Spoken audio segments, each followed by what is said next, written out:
Another mistake I would say writers make is trying to put out the perfect work. I've come across people who have written books, but they're finding it difficult to publish. It's been 2 years, 3 years, 4 years. Why? Because you want it to be I think I'm one of them. perfect. So I have with me a communication professional. She's also an event planner and a writer. I call her GIG. You're welcome to the show. Thank you, Ma. I'm honored to be here. Thank you for coming. So we'd like to know you more about you, what you do, and all that. Okay, my name is Idimie George. I'm a writer. I'm a public speaker, communications professional. I've been doing that for a number of years, and I'm also passionate about youth development and women development. Amazing. So Yes. what are the strategies you use? Because here we are here to educate, we entertain, but we educate also. Yeah. So we would like to educate someone that is a viewer that is watching, like, okay, I'm a writer, I've been writing. What are those strategies that you use when you put down your pen to, To write. write? Okay. First of all, you need to begin with a clear mind. Now, there are people who are burdened by so many things, and you still want to write at that moment. You might find it really difficult. So, you look at yourself, what works for you. I find it easier to write early in the morning or late at night when I'm more relaxed. It might be the afternoon for somebody else. So first of all, find that period in the day where you are relaxed. If you need to eat and relax so that Okay. you'll be in the perfect state of mind to write. And then that's what I do first of all. Then secondly, I try to go through the whole project in my mind. I try to find an outline. There are people who write without any kind of outline, and then you find yourself going back and forth, or repeating yourself, or finding it hard to complete your project. So first of all, you need to be in a good state of mind. Secondly, you need to have an outline for anything you want to write, whether it is an article, whether it is a book, or whatever. Just have the full thought process down. And then thirdly, discipline. So talking about being relaxed. Now I know of some writers, they have to travel from, let's say they stay in a state, they have to travel to another state, Yeah. book book a hotel, stay in the hotel just to be able to finish a book. Now, what would you say to a writer that is not financially buoyant to do that? And he's a family man, he has children everywhere. How can this person improve or focus on achieving his goals?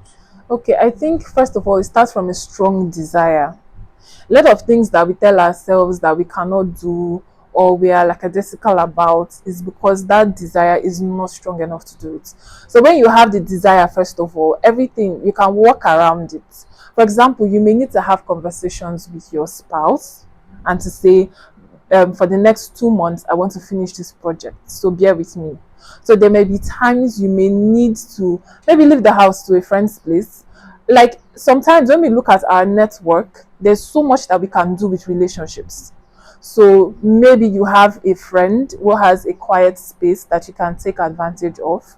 It depends on how old your kids are. You may need to have conversations and say, Daddy may not be around for now, or Mommy may not be around because I'm handling this project. One way or the other, there'll be a way to work around it. So whether the money is there or not, if the money is not there, you can leverage your relationships to, you know, Thank you do so much. something. I've learned a lot. Maybe from this interview, I'm going to go back to that trash. That thing Yes. I thought is a trash. I'll go back to it. So we'll be right back after a short break. Don't go nowhere. Hello, everyone. Welcome back to the show. We still have, I call her GIG. I don't know what you will call her, but I call her GIG. So she's still here with us. So now we are moving on to the event management area because she's an event manager. So now looking at event management is a broad business. Yeah. Event managers are into decoration, some are into speaking, a lot of things are involved.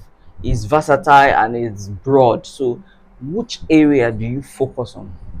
Okay, I'm more of a planner, strategy. Okay. I do not do decoration or whatever, but if you need to bring your ideas to life, if you need to plan, strategize, conceptualize the events, that's the word I'm looking for, then I'm your girl. Okay. So I work from the very beginning, from how we choose the venue to the target audience to the speakers to the budgets. That's my strong point. That's extraordinary. And of course, media and publicity to make. Yeah. That's remarkable because I know that there are some event planners that start panicking, Yeah. and they are maybe the bride or the groom is looking at them and they are panicking, so they now send that negative signal to Energy, whoever yes. has the event. And this is very important when you're leading a team. There are times I'm under pressure, but my team does not know because I'm calm and I'm still directing. So it's very important that you're calm. That's when you can figure out what to do. Amazing. Yeah. So let's say I would say, would I say it's a story I heard of some people that they have to use maybe a hard stick or something to put in their palm when they have to go and speak, to maybe to kill pressure or Stage some fright. stage fright. So have you ever gone through stage fright when you have to speak in an event? Oh. I used to be a very shy person. Like I was extremely shy, especially in secondary school and university. Even to answer questions in class was a problem. And funnily enough, I was really intelligent, so I always knew the answers. But to stand up and speak was a problem. So I would say, first of all, is to push yourself out of it. It's not going to go away by itself. I think that's the problem a lot of people have. They just think that at some point in their lives they'll stop being shy. You will not stop being shy if you don't push yourself out of it. So, number one, make up your mind to stop being shy. Then, number two, what helps me greatly is focusing on what I'm saying, not on what people are thinking. But I if would you say, focus on what you're saying, I heard of a professional speaker that said while you're talking, you should read the minds of those that are listening to you. You should make sure you're getting their attention. okay, let me put it this way. When you stand to speak before people, a lot of things come into your mind.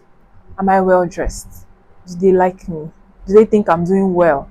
That is standard. But then when you allow those thoughts overwhelm your message, that is where stage fright takes over. So my point is, no matter what comes into your mind, the focus should be, what am I trying to communicate? Immediately I switch into trying to give the best, trying to make them understand what I'm saying. I forget about the stage fright. Okay. So if you're starting out, first of all, have the mentality that your audience wants you to do well. That's where some people lose it because they're thinking, I'm constantly being judged. So that's where stage fright can overcome you. So first of all, come on stage with the mentality that my audience loves me. They want me to do well. Even though you know there are people who don't love you in the audience, that's not your problem at that moment, right? My audience loves me. They want me to do well. And I want to focus on giving them the best. It is a game changer, trust me. So would you like to assist some people to teach them free of charge? You know, we empower, we educate. So would you like to teach some, maybe one or two? Maybe when you have an event and you're going out, they go with you, you tell them, watch me, this is, because practical is the fastest way of learning. Yes. You may do the theory and all that, but the practical, someone may be a communication specialist in school, you're ready, but you must go and practicalize it. Yes. So would you like to do that? Of it's like course. a means of partnership between both of us. Okay, we can.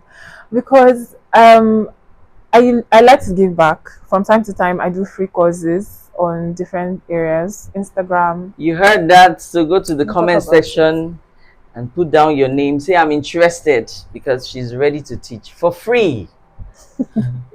So what's the next thing? What are we looking at? What's happening next? Oh, first of all, in a short while, I'll be launching my second book. Wow. Yes. Amazing. Congratulations. Thank you. And interestingly, it is for women. To help you become the best you can be. You heard that? Yes, to help you become the best version of yourself. And that book is, do you know when you're writing a book and it is changing you, first of all? So I imagine the impact that it will have on other people, right?